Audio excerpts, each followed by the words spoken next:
हाय साଙ୍ଗ ମାନେ ମୁଁ ଆଶା କରୁଛି ଆପଣମାନେ ନିହାତି ଭଲରେ ଥିବେ। ମୁଁ ସିଧୁ ଆଜି ଗୋଟେ ବହୁତ ବଢ଼ିଆ ଭିଡ଼ିଓ ନେଇକି ଆସିଛି।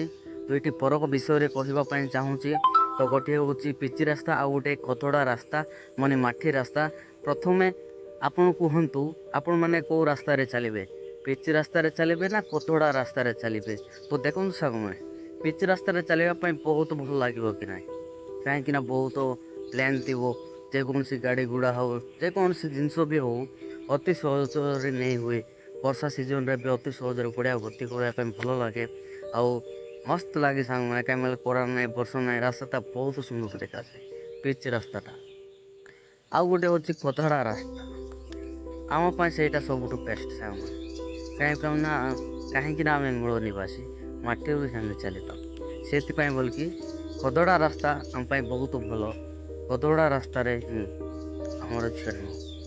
ଦେଖନ୍ତୁ ଆମର ପିଚ୍ ରାସ୍ତା ଯେତେ ଭଲ ସେତେ ଖରାପ, କାହିଁକିନା ପିଚ୍ ରାସ୍ତା ଟଙ୍କା ଥିଲେ ହିଁ ବହୁତ ସୁନ୍ଦର କରି ବନା ହୁଏ।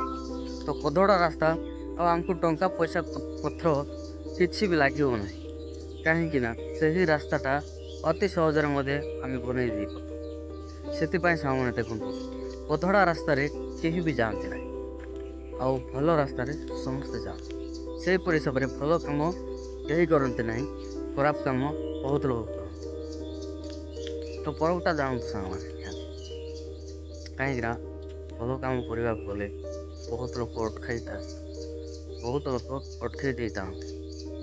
ସେହିପରି ମୁଁ କହୁଛି, ଆପଣମାନେ ଯଦି ୟୁଟ୍ୟୁବର ହେଇଛନ୍ତି ନିହାତି ୟୁଟ୍ୟୁବରେ କଣ୍ଟିନ୍ୟୁ ଭିଡ଼ିଓ, ଏଇଟା ହେଉଛି ଭଲ ରାସ୍ତାଟେ। ମୁଁ ତ ସକ୍ସେସଫୁଲ୍ ହେଇନାହିଁ ବର୍ତ୍ତମାନ, ମୁଁ ହେବା ପାଇଁ ବି ଚାହୁଁଛି ଆଉ ହେବା ପାଇଁ ଟାର୍ଗେଟ୍ କରୁଛି, ଭିଡ଼ିଓ ବନେଇବା ପାଇଁ ଚାଲିଛି।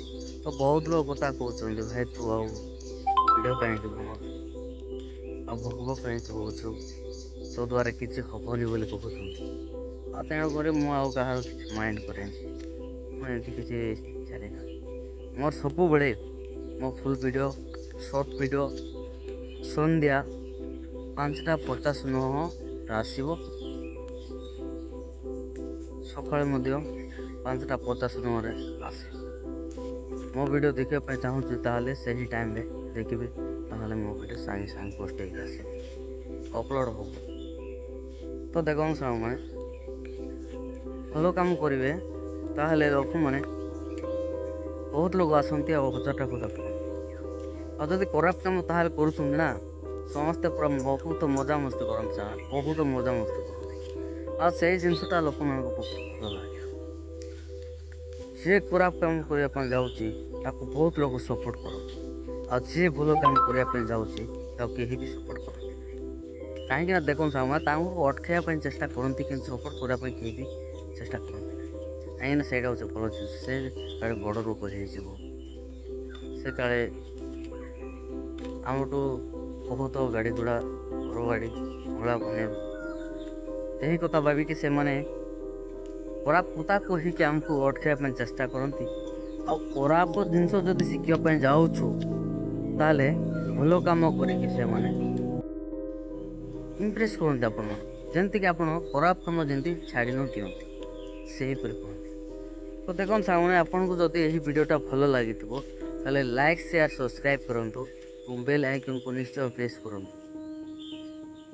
ଧନ୍ୟବାଦ।